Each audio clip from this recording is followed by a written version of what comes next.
오늘 이 말씀을 듣는 하나님 나라의 귀한 성도 여러분 가운데 하나님께서 부어주시고 허락하신 은혜와 평강이 충만하게 임하시기를 주 예수 그리스도의 이름으로 축복합니다. 아멘. 오늘 고린도전서 마지막 장입니다. 16장입니다. 이제 사도 바울은 고린도전서 16장을 통해서 여러 가지 것들을 이제 마무리 짓고 있습니다. 16장 1절입니다. 여기에는 이제 연보에 관한 것이 나오고 있습니다. 1절에 성도를 위하는 연보에 관하여는 내가 갈라디아 교회에 명한 것 같이 너희도 그렇게 하라 이렇게 되어 있습니다. 연보라고 하는 것은 은혜, 섬김, 봉사라고 하는 내재적인 의미를 가지고 있고 헌금입니다. 여기서 연보는 특별히 구제 헌금으로 쓰였던 것을 보게 됩니다. 갈라디아 교회에게도 또 이야기를 했었고 갈라디아 교회들이라고 말하는 것을 봐서 갈라디아에 있는 여러 교회들에게도 부탁을 했었고 또 고린도 교회에도 또 이렇게 부탁을 했었던 것을 보게 됩니다. 2절에 매주 첫날에 이 매주 첫날은 주일입니다. 안식일 토요일에 예배를 드리기도 했었지만 주일날 부활을 기념하며 또 예수 그리스도를 생각하는 그 매주 첫날 일요일에 예배를 드렸다라고 하는 그 흔적을 볼 수가 있습니다. 너희 각 사람이 수입에 따라 모아두어서 내가 갈 때 연보를 하지 않게 하라 이렇게 되어 있습니다. 헌금은 그 사람의 이제 수입에 따라서 그것을 내는 것인데 억지로 내는 것이나 즉흥적으로 내는 것이 아니라 어떠한 목적을 가지고 꾸준하게 그것을 모아서 그 필요에 따라서 교회 공동체 가운데 사용해야 함을 말하고 있습니다.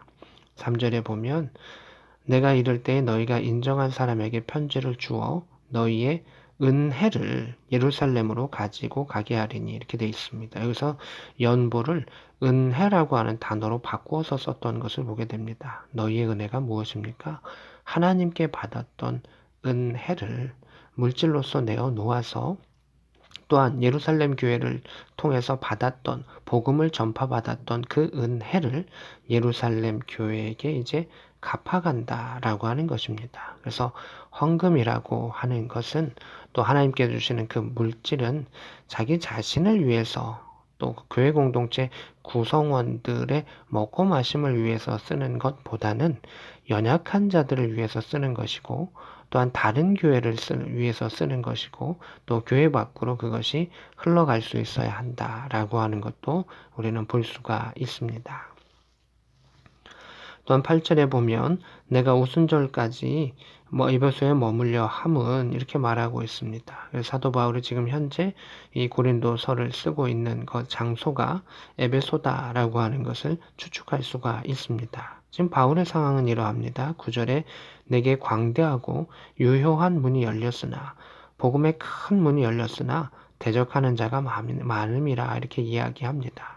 성령이 충만하고 하나님의 기적과 능력이 일어나고 많은 자들이 하나님께로 돌아오고 또 돌아올 수 있는 기회가 있었을 때에 악한 영의 공격도 심하게 된다. 대적도 심하게 있다라고 하는 것을 보게 됩니다. 이제 10절부터는 이제 바울의 또 다른 권면이 나오고 있습니다. 10절에 디모데가 이르거든 너희는 조심하여 그로 두려움이 없이 너희 가운데 있게 하라. 이는 그도 나와 같이 주의를 힘쓰는 자임이라 이렇게 되어 있습니다. 당시 고린도 교회는 바울을 따르는 자, 아볼로를 따르는 자, 베드로를 따르는 자, 또 그리스도파라라고 해서 이렇게 파가 세분되어 있습니다. 디모데가 이 편지를 가지고 또 하나의 말씀을 전하려고 바울의 부탁을 받아서 그곳에 도착을 할 터인데 바울도 그곳에 도착하겠지만 디모데가 먼저 도착을 할 터인데 그를 대할 때 그에게 두려움이 없게 하라. 파당으로 갈라져 가지고 디모데를 공격하거나 또 디모데가 불편하게 행동할 수 있도록 하지 말아라 라고 하는 것을 보게 됩니다.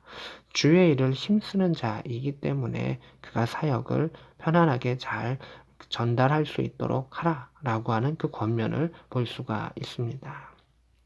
또한 12절에는 아볼로에 대해서도 나오고 있습니다. 아볼로는 어떻게 보면 바울의 제자와 같은 사람입니다. 또 고린도 교회에 바울 다음으로 사역을 했었던 2대 목회자입니다.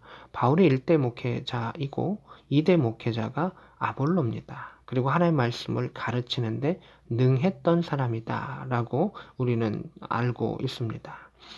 12절에 형제 아볼로에 대해서는 형제들과 함께 고린도에 가라고 내가 많이 권하였으나 지금은 갈 뜻이 없으니 기회가 있으면 가리라 이렇게 되어 있습니다.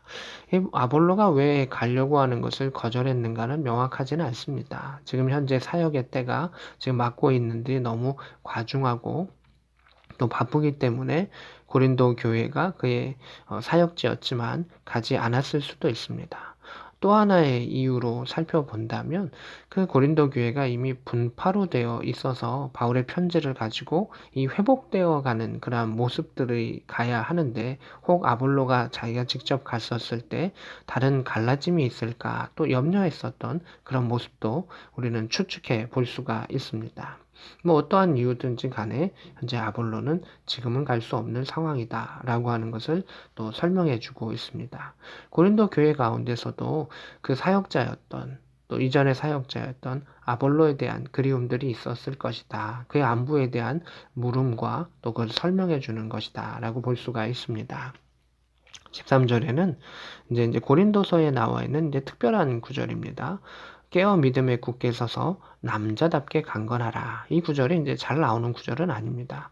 고린도 교회는 유독 남자와 여자를 이렇게 좀 갈라서 이야기하는 부분들이 있는데 어떻게 보면 남녀 차별처럼 보일 수도 있습니다. 근데 남녀 차별이 아니라 그 교회와 그 문화의 특수성을 살펴보아야 합니다.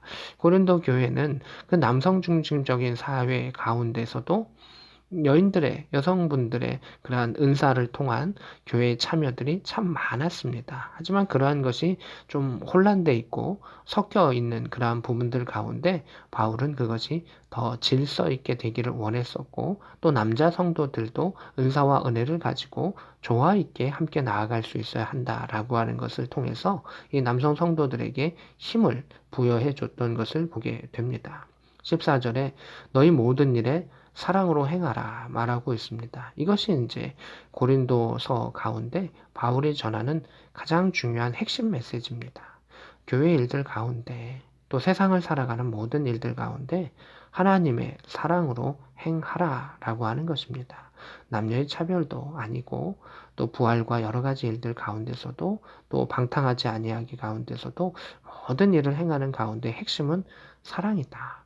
그리스도의 사랑을 알게 되고 하나님의 사랑을 알게 될 때 우리는 그 하나님의 뜻과 계획 속에서 나아갈 수 있다라고 하는 것을 말하고 있습니다.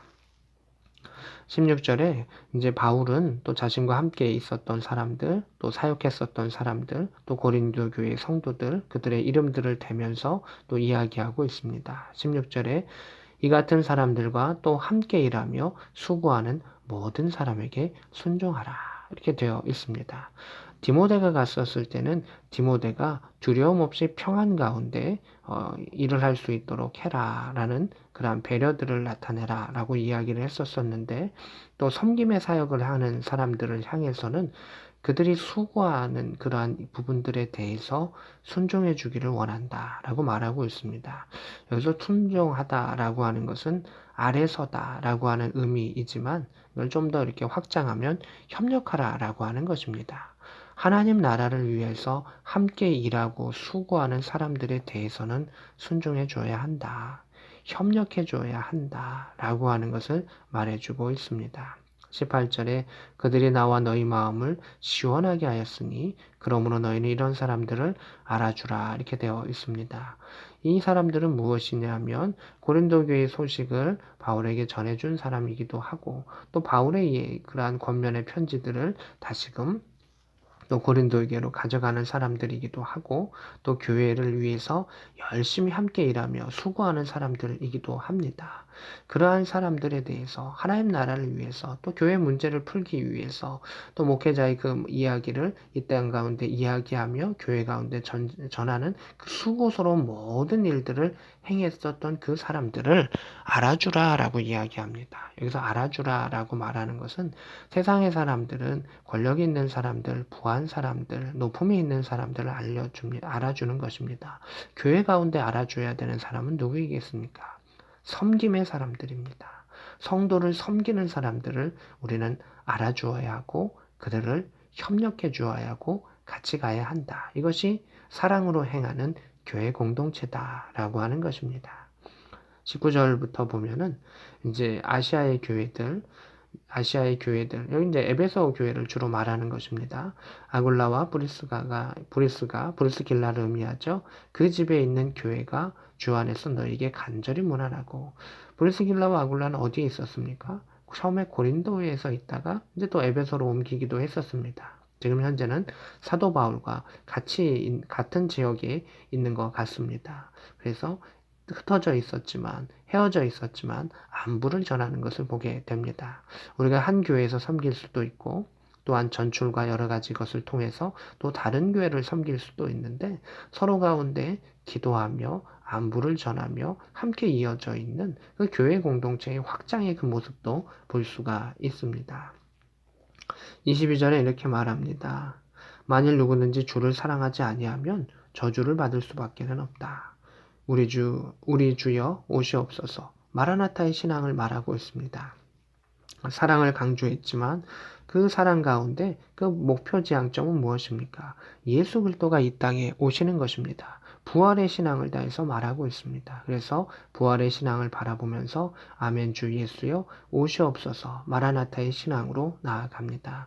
우리가 이 땅 가운데 사랑을 품으며 하나님께 허락하셨던 그 일들을 이루어갈 때 마라나타의 그 신앙을 가지고 한 걸음 한 걸음 하루하루를 채워져 나아갔을 때 하나님께서 공급해 주시는 힘을 통해서 은혜와 은사를 통해서 이 땅 가운데 평안을 유지하고 저 하늘 가운데 하늘의 상급을 받을 수 있는 복된 저와 여러분 될 수 있기를 주 예수 그리스도의 이름으로 축복합니다. 아멘.